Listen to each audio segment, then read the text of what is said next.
या भारतीय जनता पार्टी को ये पता होना चाहिए कि भाई चंद्रशेखर आज़ाद जी के साथी, चाहे दामोदर यादव हों चाहे और हमारे सब साथी हों, हम सब मध्य प्रदेश में संविधान को बचाने की कसम खा चुके हैं और सड़कों पर आर पार की लड़ाई लड़ने का मन हमने बना लिया है।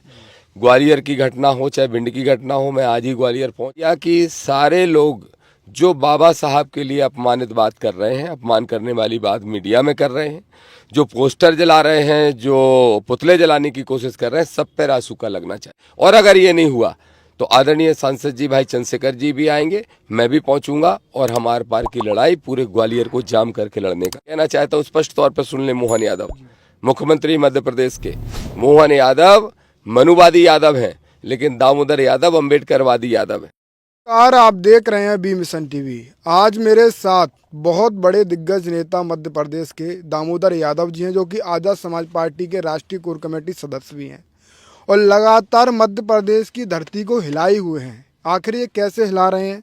और आज दिल्ली से ग्वालियर इनका बाय रोड प्लान था, आगरा में मैंने संपर्क किया और सर ने मुझे समय दिया, इसके लिए मैं इनका आभारी हूँ। सर, सबसे पहले आपका बहुत बहुत स्वागत है।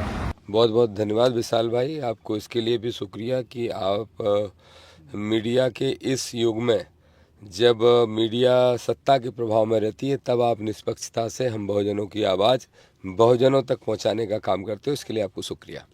आप पाखंडवाद के खिलाफ जंग मध्य प्रदेश में छिड़े हुए हैं, पर अम्बेडकरवाद पर भी गहरी चोट मनुवादी लोगों द्वारा की जा रही है। संविधान की प्रतियां जलाई जा रही हैं। अम्बेडकरवाद मुर्दाबाद, अम्बेडकर का पुतला फूंक देंगे, हमको कोई रोक नहीं सकता। ग्वालियर के बाद भिंड में भी ये घटनाक्रम देखने को मिला। देखिए, मध्य प्रदेश भारतीय जनता पार्टी और आरएसएस की प्रयोगशाला रहा है। जब भी हिंदुत्व का उनको बिगुल फूंकना है, वो मध्य प्रदेश से ही उसकी शुरुआत करते हैं।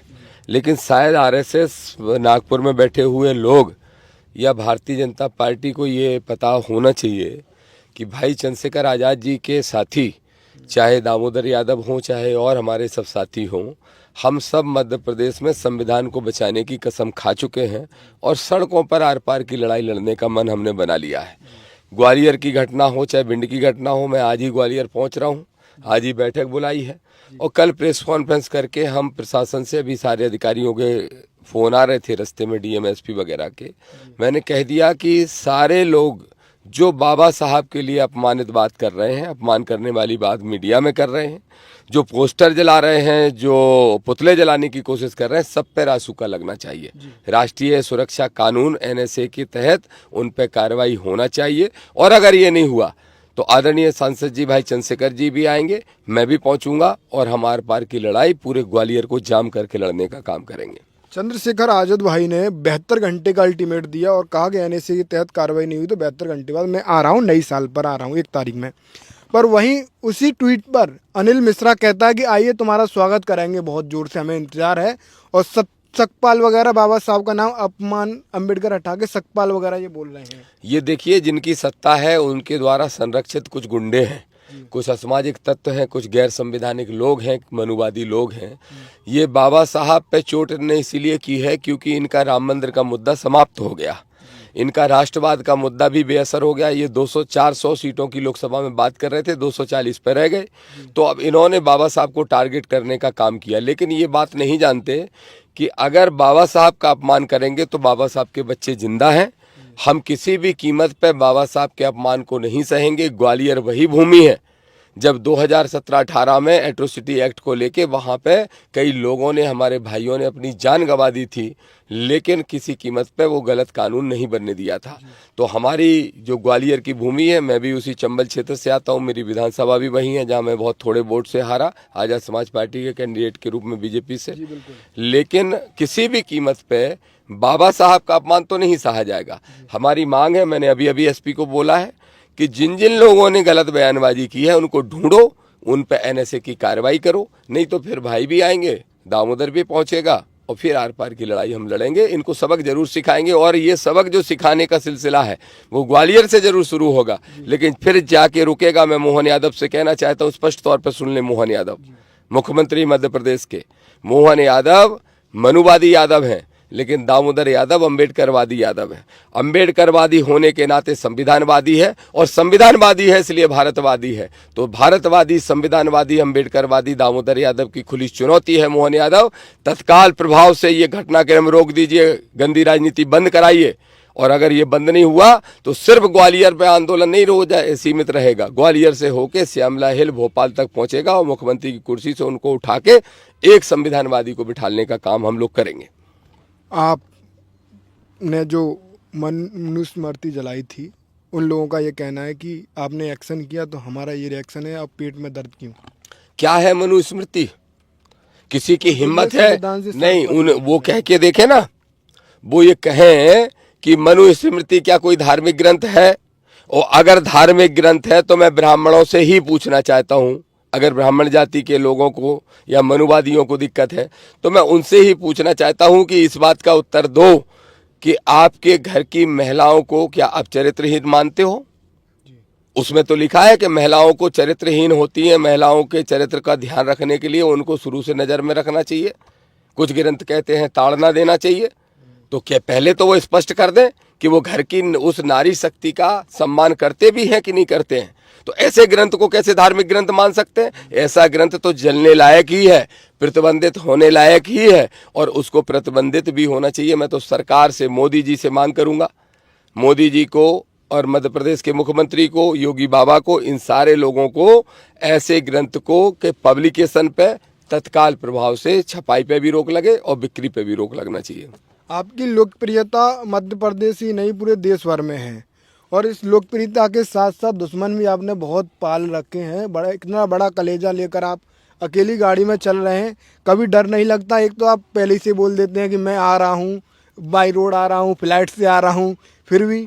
देखिए भाई, अंदर सच्चाई की ताकत है, संविधान की ताकत है, बाबा साहब के हक अधिकार जो बाबा साहब ने हमें दिलाए हैं उनका एहसास है, और मेरे माँ बाप से मिला हुआ डीएनए है जो हिम्मतवादी मुझे बनाता है।